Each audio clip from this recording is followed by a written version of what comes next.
where do we begin? Another really tough loss for the Raptors here, and the scoreline in the end of 106-97 does not go nearly enough to provide justice to what actually happened here. Resounding loss for the Toronto Raptors once again, and it's getting more and more difficult to find defense, any sort of defense for the coaching staff here. We'll break down why in tonight's post-game show.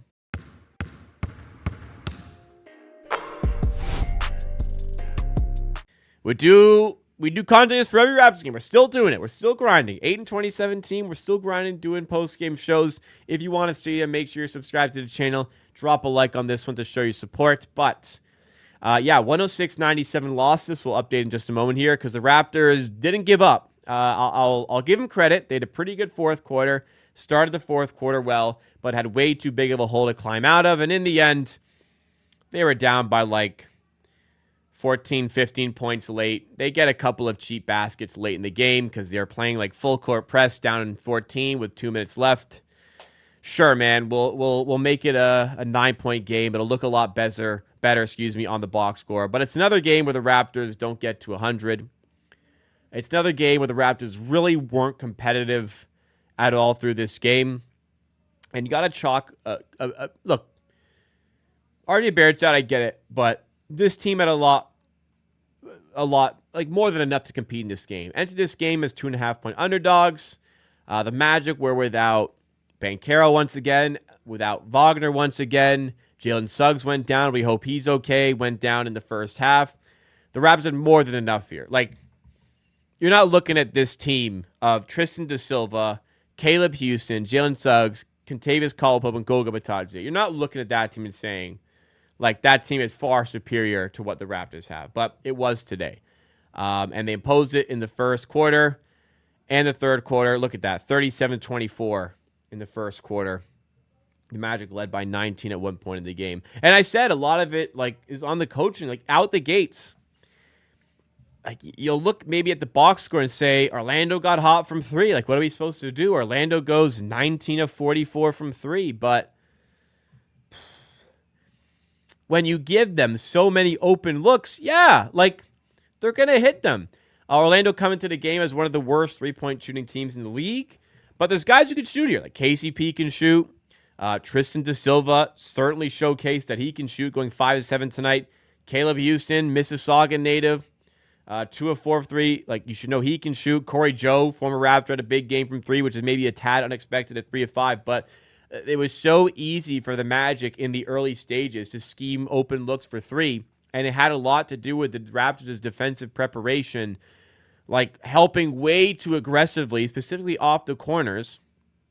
Orlando would just drive and kick, getting tons of open threes and open corner threes. And corner threes, one of the most efficient shots you can take in the NBA. Why are we affording the opposition these extra looks from 3? On top of that, the effort was pretty shite out the gates as well. And in the first half, extra possessions afforded to the Orlando Magic through offensive rebounding. They're +5 in that category. Oftentimes, when the Raptors, even if it would be on a make, oftentimes the Magic would just get out in transition, get open looks. They were hunting them. They were playing their percentages. They took their threes. They got their offensive rebounds. They played quickly in transition and get the win. Pretty crazy that the Raptors made one more field goal than the Magic today and still lose. It's giving up those efficient looks from 3. Orlando took advantage and hit them. And Toronto not being nearly adept enough as a three-point shooting team to make up for it. So, part of it's on the personnel. Part of it's in the roster construction. But some scenarios like this, how can you be an NBA coach and not think of taking away corner threes? How is your scheme to help off of the corners? You know what they want to do. You know they're going to try and find those, any team would. You got to be smarter than that. And you got to adjust quicker to that. And the Raptors did adjust, and they had a better fourth quarter, +11 in the fourth quarter. But, there's just no excuse for coming into the game with that scheme defensively. Whether that's Darko, whether that's Pat Delaney, I don't know. It's just way too often the Raptors come out with these defensive schemes that make no sense. And it's easy for me to see what's going to happen very early when they come out like that. But I don't know how they don't recognize it. Yeah, doesn't make sense. Some individual displays were great today. Abaji, 6 of 9 with 15 points. Barnes, 9 of 19 with 20 points. Had a great fourth quarter when he turned it on there offensively. 9 rebounds, 3 assists to go with it. And Poeltl was great all day, at least on offense. Raptors recognized some very poor pick-and-roll defense from the Magic. That's been the case all season. And Poeltl feasts 11 of 12 with 25 points, as you can see here. Not Emmanuel Quickley's night. 1 of 9 from 3, 4 of 17 from the field. Look, 11 assists is great. It's a double-double, but we're going to need a bit more out of him.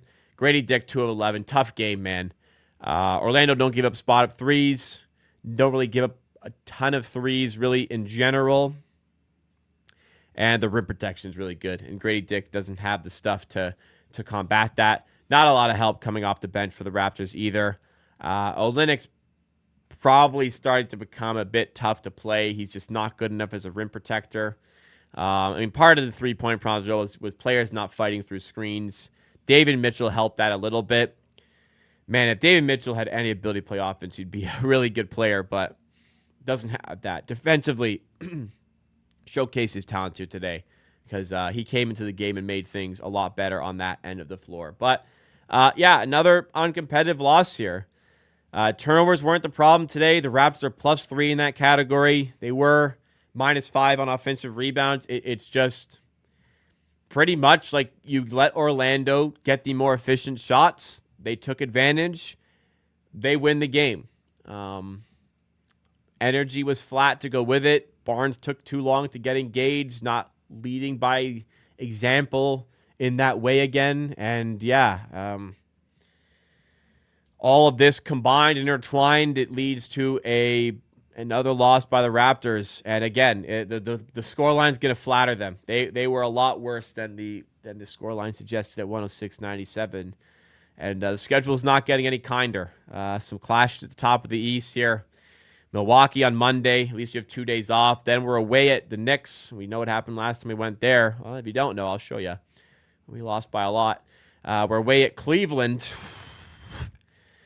That could get ugly. And then we're away at Detroit, which is one will be underdogs in, but maybe more winnable than some of the other games. It's Golden State, and it's Boston, it's Milwaukee, and Orlando again, and Atlanta twice in Atlanta. We only had 2 wins in all of December.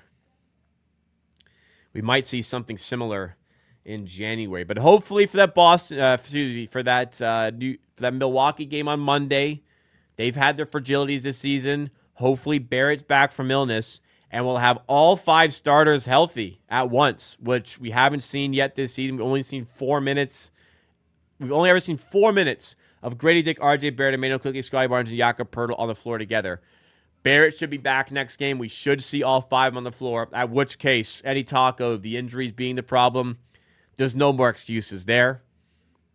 Time to start showing up more on offense, and hopefully they're ready to go and engage to try and rectify a performance like this and show what they can do at home on Monday against the Milwaukee Bucks. That'll do it.